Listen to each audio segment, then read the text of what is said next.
محترم حضرات، سامعین کرام، عزیز ساتھیوں، اللہ رب العزت نے اس آیت کے اندر ارشاد فرمایا ہے کہ بہت سارے بنی اسرائیل کے علماء و مشائخ ایسے تھے جو لوگوں کے مال کو آپس میں کھاتے تھے اور اللہ کے راستے سے ان کو روکتے تھے۔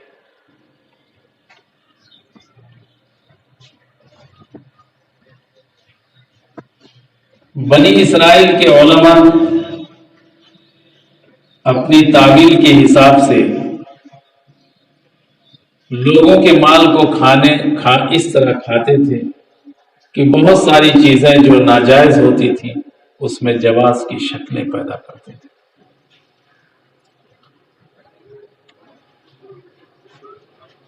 اور اس طرح تعویل کر کے لوگوں کو مسائل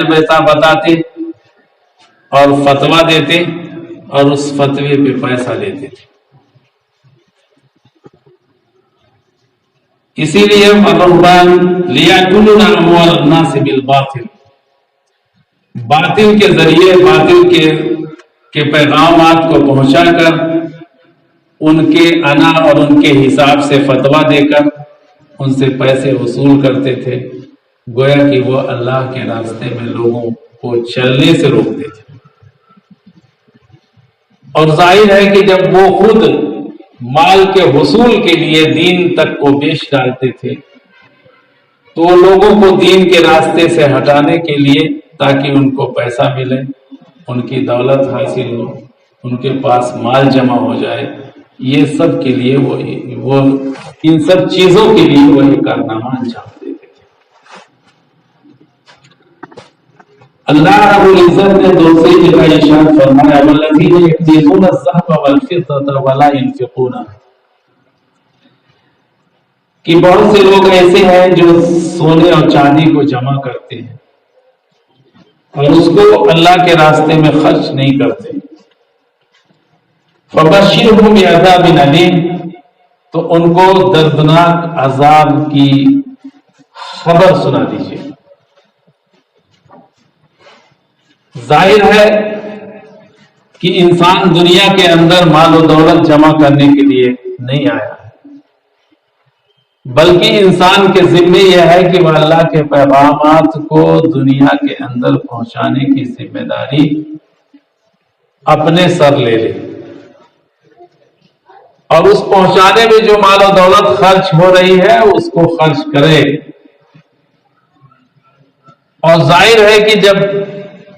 جائز چیزوں کے لیے مال و دولت کو خرچ کرے گا تو اس مال کا ارتکاز نہیں ہوگا،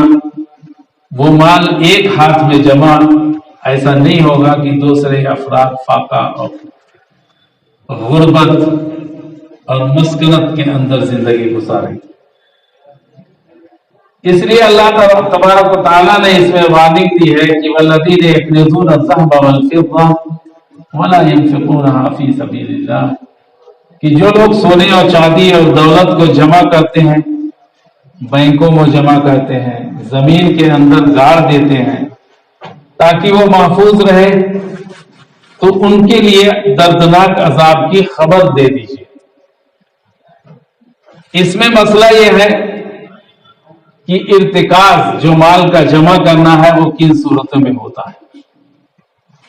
تو حدیث سے یہ ثابت ہوتا ہے کہ مال کا ارتکاز اس صورت میں ہوگا جبکہ مال کی زکات ادا نہ کی گئی۔ لیکن ایک شخص کے پاس کروڑوں اربوں کا مال ہے،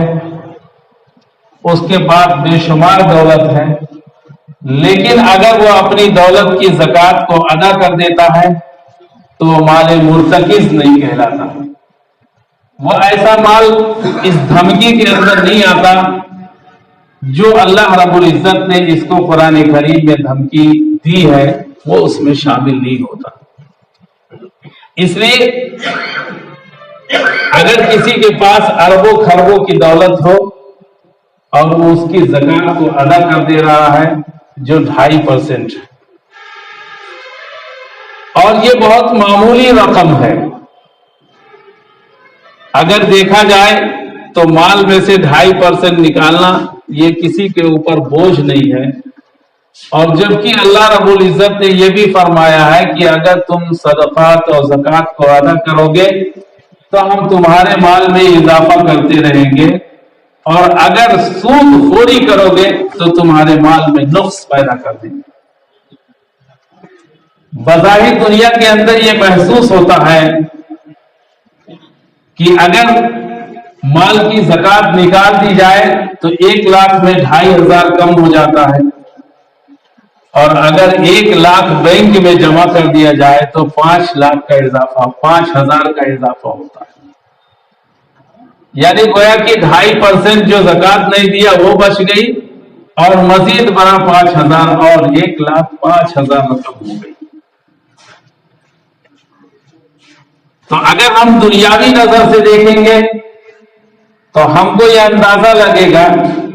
کہ اس میں منافع زیادہ ہے. بینک میں رقم جمع کرنے سے منافع بڑھ رہا ہے، پیسہ بڑھ رہا ہے، اور اللہ کے راستے میں دینے سے پیسہ گھٹ رہا ہے.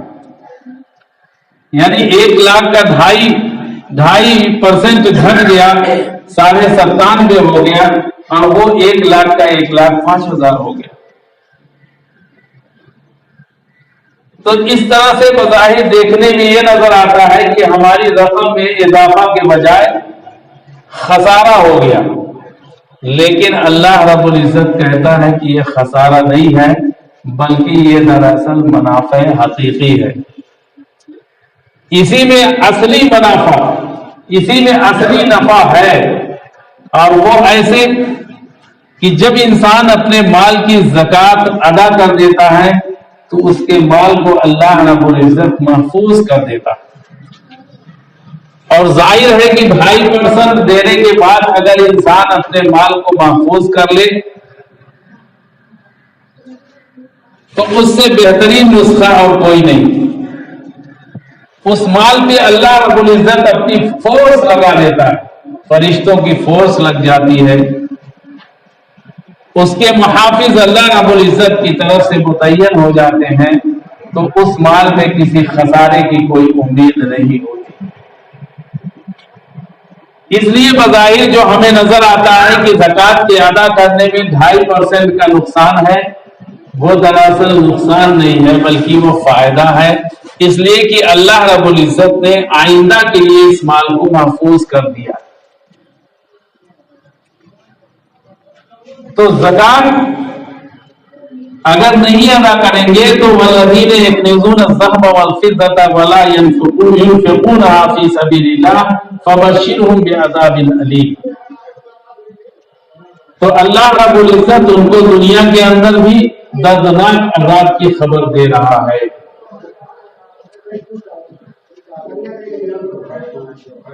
اور قیامت کے اندر کیا ہوگا؟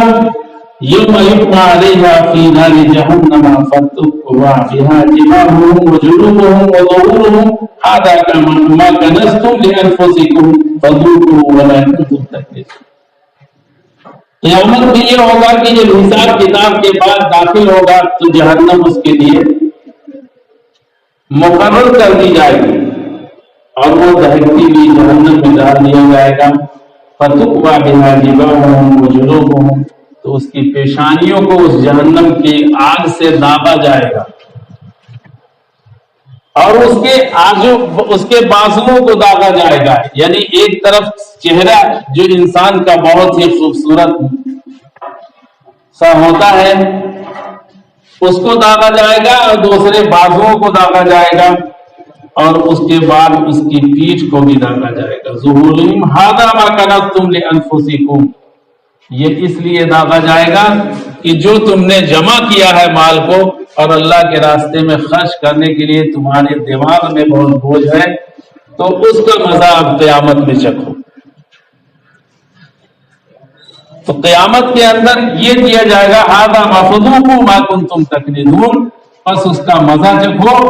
اور جہنم کی آگ میں دہکتی ہوئی ڈالے جاؤ گے، اور تمہاری پیشانیوں کو، اس لیے کہ جو مال ہوتا ہے وہ اس لیے استعمال ہوتا ہے کہ انسان اپنی خوبصورتی کو بڑھائے، اپنے اوپر مال خرچ کرتا ہے انسان، لباس پہ، گاڑی پہ، مکان پہ، اور خود انسان پوشاک پہ، تاکہ اپنی خوبصورتی کو بڑھائے۔ تو ایسے مال کو جس میں زکوٰۃ نہ ادا کی گئی اور اس سے اپنی خوبصورتی کو بڑھا رہا ہے، دنیا کی لذتوں کو حاصل کر رہا ہے، تو دنیا کی لذت اور خوبصورتی کو بڑھانے کے لیے چہرہ اس کا سب سے بڑا اہم کردار ہوتا ہے۔ تو اللہ تعالیٰ چہرے کو داغے گا، پھر بازوؤں کو داغے گا، اور پھر پیٹھ کو بھی داغے گا، یعنی جسم کے کسی حصے کو نہیں چھوڑے گا، اس آگ میں جھلسا جھلسا کے تپا تپا کے داغ دیا جائے گا۔ تو اللہ رب العزت نے زکوٰۃ کو انسان کے اوپر فرض کی ہے، اور سب پر نہیں۔ جو زکوٰۃ کے ادا کرنے کی صلاحیت رکھتے ہیں ان پر اللہ نے زکوٰۃ کو واجب کیا، اور جن کے پاس اللہ نے اتنا دولت دی ہے کہ وہ زکوٰۃ ادا کر سکیں، تو ان کو اللہ کا شکر گزار بندہ بننا چاہیے کہ اللہ رب العزت نے ہم کو مال و دولت عطا فرمائی، اور اتنا دولت دی ہے کہ ہم اس کی زکوٰۃ ادا کر سکتے، اس خوشی خوشی سے زکوٰۃ کو ادا کرنا چاہیے۔ اور زکوٰۃ کے بارے میں ارشاد فرمایا ہے کہ زکوٰۃ کے مال کو کن لوگوں پر خرچ کیا جائے، تو اس کے لیے قرآن پاک کے اندر ایک دوسری آیت میں اللہ رب العزت نے ارشاد فرمایا ہے انما الصدقات للفقراء والمساکین والعاملین علیہا والمؤلفۃ قلوبهم وفی الرقاب والغارمین وفی سبیل اللہ وابن السبیل فریضۃ من اللہ واللہ علیم حکیم۔ کہ زکوٰۃ کے مال کو آپ ان 8-10 لوگوں میں خرچ کر سکتے ہیں، اس کے علاوہ میں اگر زکوٰۃ کو ادا کریں گے تو زکوٰۃ بھی ادا نہیں ہوگی۔ یعنی گویا کہ زکوٰۃ کی ادائیگی کے لیے یہ ضروری ہے کہ ان جگہوں کو تلاش کیا جائے جہاں پہ زکوٰۃ کا مال ادا کیا جا سکتا ہو، ورنہ ہم اپنی مرضی سے جہاں چاہیں زکوٰۃ کے مال کو دے دیں تو زکوٰۃ کی ادائیگی نہیں ہوتی۔ ان میں اللہ رب العزت نے فرمایا انما الصدقات للفقراء والمساکین، فقراء اور مساکین دونوں کا لفظ استعمال کیا ہے، جو ہمارے یہاں متبادل بھی استعمال ہوتا ہے، لیکن مفسرین نے کہا ہے کہ فقراء وہ جماعت کہلاتی ہے جو مصیبت میں تو مبتلا ہے، لیکن اس ابتلا کے بعد بھی وہ کسی سے سوال دراز کرتی نہیں ہے،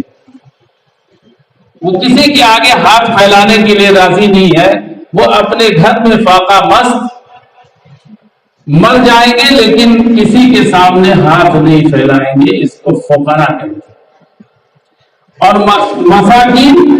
مساکین ان لوگوں کو کہتے ہیں کہ جو اس حالت پہ آنے کے بعد لوگوں سے سوال کر لیں، ان کو مساکین کہتے ہیں۔ تو فقراء پہ خرچ کر سکتے ہیں اور مساکین کو بھی خرچ کر سکتے ہیں، والعاملین علیہا، اور جو ان لوگوں کے لیے صدقات و زکوٰۃ کو وصولیابی کرتے ہیں، حکومت کی طرف سے یا کسی کی طرف سے متعین ہے کہ زکوٰۃ کے پیسے کو یا کسی پر اس کو وصول کیا جائے، پھر سرکار کے خزانے میں جمع کر دیا جائے، ان کی تنخواہوں میں بھی دیا جا سکتا۔ والمؤلفۃ قلوبہم، یا ایسے لوگوں پہ خرچ کیا جا سکتا ہے جن کے بارے میں یہ ڈر ہے کہ یہ غریب ہو گئے ہیں اور مسلم ہیں، کہیں ایسا نہ ہو کہ یہ اسلام سے پھر کے دوسرے مذہب میں چلے جائیں، یا کوئی غیر مسلم ہے وہ اسلام کے اندر آنا چاہتا ہے لیکن غربت کی پیش نظر کہ وہاں جاؤں گا تو کیا ہوگا کیا نہیں ہوگا، تو تالیف قلب کے لیے ایسے لوگوں کو مائل کرنے کے لیے زکوٰۃ کے پیسے کو دیا جاتا ہے۔ وہ پھر رقاب گردنوں کی آزاد کرنے کے لیے. ہمارے یہاں تو غلام ہے نہیں. پہلے زمانے میں بہت غلام ہوتے تھے. جو قیدی بنتے تھے جنگوں میں وہ غلام ہوتے تھے. اور جو عورتیں قیدی بن جاتی تھی وہ باغیاں ہوتی تھی جو مالکوں پہ حلال ہوتی. تو غلام جو ہوتے تھے انہیں کبھی مالک یہ کہہ دیتا کہ بھائی 1,00,000 روپیہ تم دے دو ہم تمہیں آزاد کر دیں گے. تو ظاہر ہے کہ غلام تو کہیں کما نہیں سکتا تھا پیسہ کہیں سے, یا تو وہ مالک کے خدمت کے ساتھ کسی دوسری جگہ پہ خدمت کر کے پیسہ وصول کر کے لاکھ جمع کر کے اس کو دے دیں. لیکن شریعت نے ان کو بھی آزاد کرنے کے لیے, غلامی سے آزاد کرنے کے لیے یہ زکوٰۃ کے پیسے کو دے سکتے ہیں تاکہ وہ غلامی سے آزاد ہو جائے. والغارمین وہ فی سبیل اللہ وابن السبیل, اور جس کے اوپر تاوان یا قرض چڑھ گیا ہو یا حکومت نے تاوان دند لگا دیا ہو اور اس کے دینے کی پہنچ نہیں ہے تو اس کے بارے میں بھی زکوٰۃ کے پیسے کو لگا سکتے ہیں. یا کسی کے اوپر قرض بہت زیادہ چڑھ گیا ہو جو اس کی ادائیگی کی اس کی پہنچ نہیں ہے اور مستقبل قریب میں بھی اس کے حالات ایسے نہیں کہ اس قرض کو ادا کر سکے تو زکوٰۃ کے پیسے کو قرض میں دیا جا سکتا ہے. وابن السبیل اور فی سبیل اللہ, جو اللہ کے راستے میں مجاہدین نکلے ہوئے ہیں ان کے اوپر بھی مال خرچ کر سکتے ہیں. اور جو اللہ کے راستے میں لوگ جو مسافر پھنسے ہوئے ہیں, وابن السبیل وہ مسافر جو مالدار ہے اپنے گھروں کے لیکن کسی شہر میں کام کرنے کے لیے گئے یا راستوں میں جا رہے ہیں, ان کی پاکٹ کو